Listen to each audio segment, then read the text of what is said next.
আমি সংসদ সদস্য নির্বাচিত হয়েছি। হুজুরের দোয়া ছিল, আপনাদের সহযোগিতা ছিল, সমর্থন ছিল, এবং আমার দায়িত্ব এবং কর্তব্য হলো প্রত্যেকেরই জান মালের নিরাপত্তা বিধান করা, প্রত্যেকের মতাদর্শ তাদের স্বাধীনভাবে প্রচার করতে পারবে, সেটা হলো প্রত্যেকেরই হক।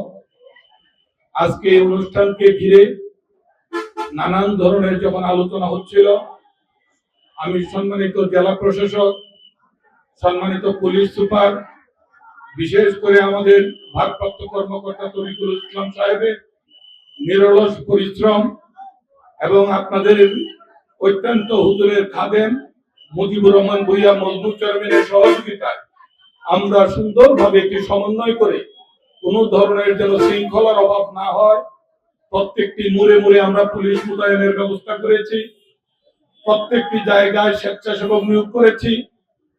নানান ধরনের যারা বিতর্ক করত তাদেরকে অনুরোধ করেছি, আপনাদের মতাদর্শ আপনারা প্রচার করুন, ওনাদের মতাদর্শ ওনারা প্রচার করুক। কাউকে বাধা দেওয়ার অধিকার এই বাংলাদেশ সরকার কাউকে দেওয়া হয় নাই। আমি এই দায়িত্বটা পালন করে যাব। সেই সঙ্গে আপনাদের কাছে আমি একটি কথা স্মরণ করছি, 2008 সালে আমি সেই পবিত্র মাটিতে গিয়েছিলাম গাউসে আওলা দরবার শরীফে। আমাকে আজকের গদিন শিল্পী হুজুর আমাকে বলেছিলেন, হিলালি সাহেব, নির্বাচনের পূর্বে অনেকেই আসে, আপনি যদি পাস করেন পরবর্তীতে আবার আসবেন কিনা। আমি বলেছিলাম আমি আসবো হুজুর। আরেকটি কথা বলেছিলেন, যদি আপনি পরাজিত হন তাহলে আপনি আসবেন কিনা। আমি বলেছিলাম হ্যাঁ, পরাজিত হলেও আমি আসবো। আমি আমার কথা রেখেছিলাম। আমি পরাজিত হওয়ার পরও আমি গাউসা আওলা দরবার শরীফে আমি কিন্তু গিয়েছিলাম এবং আমি আমার ওয়াদা রক্ষা করেছিলাম। নির্বাচনের পূর্বেও আপনাদের কাছে আমি ওয়াদাবদ্ধ ছিলাম, যার যে মতাদর্শ যার যে প্রচার করবে, কেন্দুয়ার মাটিতে আমি যদি সংসদ সদস্য আল্লাহ তাআলা কবুল করেন, এখানে কোনো ধরনের বিশৃঙ্খলা হবে না। হিন্দু হোক, মুসলমান হোক, খ্রিস্টান হোক, প্রত্যেক মতাদর্শে যারা বিশ্বাসী তাদের মতবাদ প্রচার করবে। সে লক্ষ্যেই কিন্তু আমিও গত মজনু চেয়ারম্যান সাহেবের সঙ্গে ভারপ্রাপ্ত কর্মকর্তা মহোদয়কে সঙ্গে নিয়ে আমরা সুন্দরভাবে একটা সুন্দর পরিবেশ সৃষ্টি করার চেষ্টা করেছি এবং আশা করি সুন্দরভাবে সেটার পরিসমাপ্তি করবে ইনশাআল্লাহ। আমি দোয়া চাই, হুজুরের দোয়া চাই, এবং আপনারা যারা আশেকান রয়েছেন আপনাদের কাছে দোয়া চাই, আমি যেন সততার সঙ্গে এই 5 বছর কোন ধরনের দুর্নীতিতে নিমজ্জিত না হই, কোন ধরনের অনিসলামিক কার্যকলাপে লিপ্ত না হই। আমি সুন্দরভাবে মানুষের যে হক সেটা প্রতিষ্ঠার লক্ষ্যে যেন কাজ করে যেতে পারি, এই দোয়াতে আমি আমার বক্তব্য শেষ করি।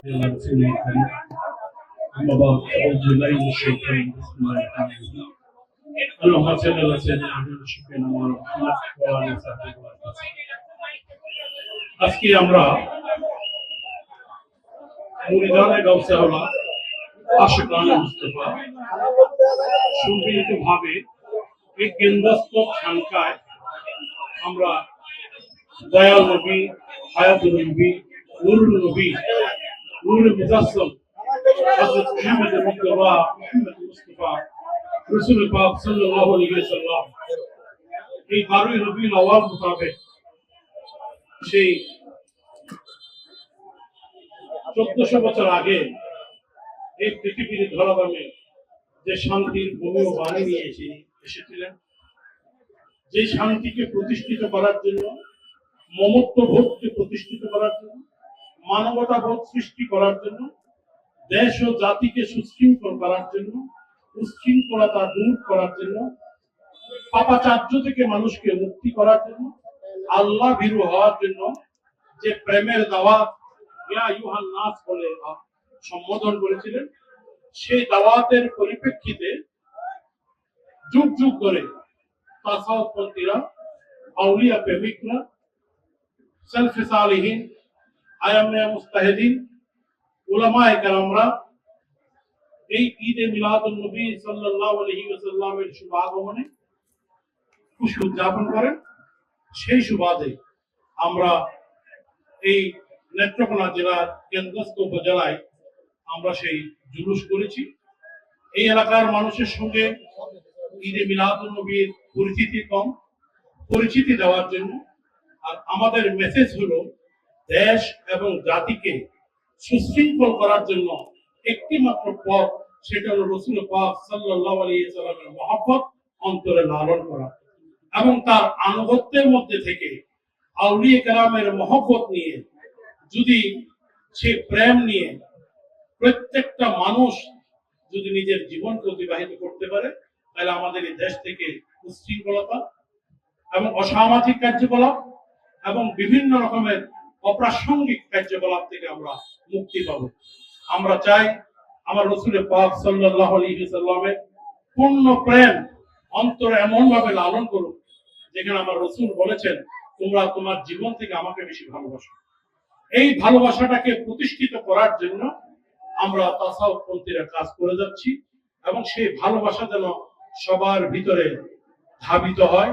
এই ভালোবাসা যার ভিতরে আছে তিনি রাসূলকে উপলব্ধি করতে পারবেন, আর যিনি রাসূলকে উপলব্ধি করতে পারবেন তিনি পাপাচার্য থেকে মুক্তি হবেন এবং ওনার নামাজ, ওনার ইবাদত, ওনার লিডারশিপ, ওনার আনুগত্য আল্লাহর দরবারে কবুল হবে। এটাই আমাদের প্রকৃত মেসেজ।